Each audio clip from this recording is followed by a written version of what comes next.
जंगल में बारिश का कहर। मां लौटी तो झोपड़ी के अंदर जो देखा, देखकर उसकी चीख निकल गई। घने जंगलों से घिरे एक छोटे से गांव में गीता नाम की एक गरीब औरत अपनी 3 बेटियों के साथ रहती थी। उसका पति कई साल पहले जंगल में लकड़ी काटते समय हादसे का शिकार हो गया था। उस दिन के बाद से गीता ही अपनी बेटियों की मां भी थी और पिता भी। उसकी 3 बेटियां थीं, रानी, गुड़िया और सबसे छोटी परी। तीनों की मासूम हंसी ही गीता की जिंदगी थी। लेकिन उस दिन आसमान कुछ अलग ही डरावना लग रहा था। काले बादल पूरे जंगल पर ऐसे मंडरा रहे थे जैसे सब कुछ निगल जाएंगे। हवा इतनी तेज चल रही थी कि पेड़ डरावनी आवाजें करने लगे थे। गांव वाले जल्दी जल्दी अपने घरों में जा रहे थे क्योंकि सबको लग रहा था कि आज बहुत बड़ा तूफान आने वाला है। लेकिन गीता के घर में खाने को एक दाना भी नहीं था। उसकी बेटियां सुबह से भूखी बैठी थी। छोटी परी धीरे से बोली, मां, आज खाना मिलेगा ना? गीता का दिल टूट गया। उसने अपनी बेटियों को सीने से लगाया और बोली, तुम लोग डरना मत, मैं जंगल से कुछ खाने का इंतजाम करके आती हूं। उसने दरवाजा बंद किया और भारी बारिश से पहले जंगल की तरफ निकल पड़ी। उधर झोपड़ी के अंदर तीनों बच्चियां एक कोने में बैठी थी। बाहर बिजली चमक रही थी और हर चमक के साथ झोपड़ी कांप उठती थी। अचानक तेज हवा का झोंका आया और झोपड़ी का पुराना दरवाजा जोर से खुल गया। तीनों बच्चियां डर के मारे चीख पड़ी। रानी कांपते हुए दरवाजा बंद करने गई, लेकिन हवा इतनी तेज थी कि दरवाजा बंद ही नहीं हो रहा था। तभी झोपड़ी के बाहर किसी की परछाई दिखाई दी। गुड़िया डरकर बोली, दीदी, बाहर कौन है? लेकिन बाहर सिर्फ तूफान की आवाज थी।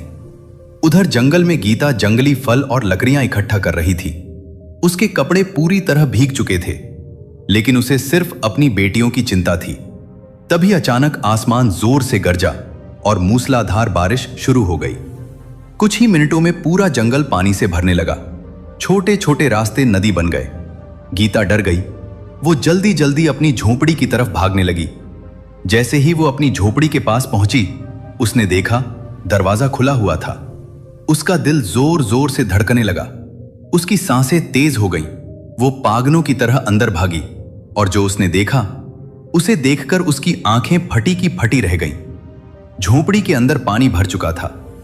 तीनों बच्चियां एक टूटी चारपाई पर चढ़ी कांप रही थीं। सबसे छोटी परी रो रोकर बेहोश होने लगी थी। गीता जोर से चिल्लाई, मेरी बच्चियों! वो तुरंत पानी में उतरी और अपनी बेटियों को सीने से लगा लिया। तभी अचानक झोपड़ी की मिट्टी की दीवार टूटने लगी। बाहर पूरा गांव पानी में डूब रहा था। लोग अपनी जान बचाने के लिए भाग रहे थे। गीता समझ गई कि अगर अभी नहीं निकली तो सब खत्म हो जाएगा। उसने एक बेटी को पीठ पर बैठाया, दोनों का हाथ पकड़ा और तूफान के बीच बाहर निकल पड़ी। बारिश इतनी तेज थी कि आंखें खुल नहीं रही थीं। चारों तरफ सिर्फ पानी ही पानी था। चलते चलते अचानक छोटी परी का पैर फिसला और वो तेज बहते पानी में गिर गई। मां, बचाओ! उसकी चीख सुनकर गीता का कलेजा फट गया। गीता बिना सोचे पानी में कूद गई। तेज बहाव उसे भी बहाने लगा, लेकिन उसने अपनी बेटी का हाथ नहीं छोड़ा। गांव वाले दूर से चिल्ला रहे थे, गीता, वापस आ जाओ! लेकिन एक मां अपने बच्चे को मौत के हवाले कैसे कर देती? बहुत संघर्ष के बाद गीता ने परी को पकड़ लिया। सीख, जिस घर में मां होती है वहां उम्मीद कभी खत्म नहीं होती।